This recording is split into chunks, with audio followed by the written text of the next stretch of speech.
So guys, papakita ko sa inyo yung scale model ang ginagawa ng mga architects natin. So guys, ito yung mga cute nating scale model. So, isa-isay natin. So ito yung duplex, yung A-frame, and yung ating pinaka bagong build sa. Then ito yung next project na ginagawa natin, which is yung perspective niya.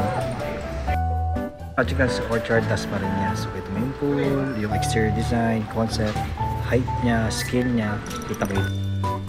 Then maliban sa mga exterior designs, maka-appreciate ko rin yung kanyang interior floor plan.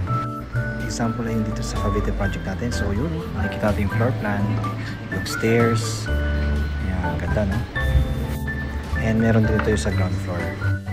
Then tignan natin sa A-frame. So yung ganda ng A-frame kasi kita-kita mo yung interior niya, tsaka yung labas, yung scale niya, no? And of course, roof plan. So maganda rin makita rin syempre yung kanyang floor plan. So tagalin natin. Tatala natin konti. Tanggal ni bubong. Expose din po niya.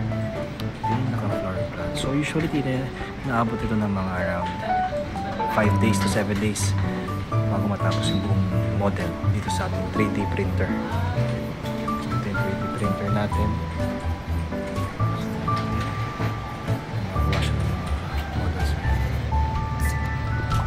So ganito siya ginagawa from 3D, tapos ito yung sa model na mismo, no?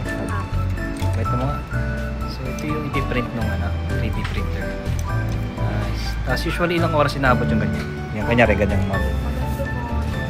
1 day. 1 day? Pag ganito ganyan malaki. Tagal din, no? Oh. Madalas po around nasa 15 hours po. Nice. Bagay sa mga clients yung visually, no?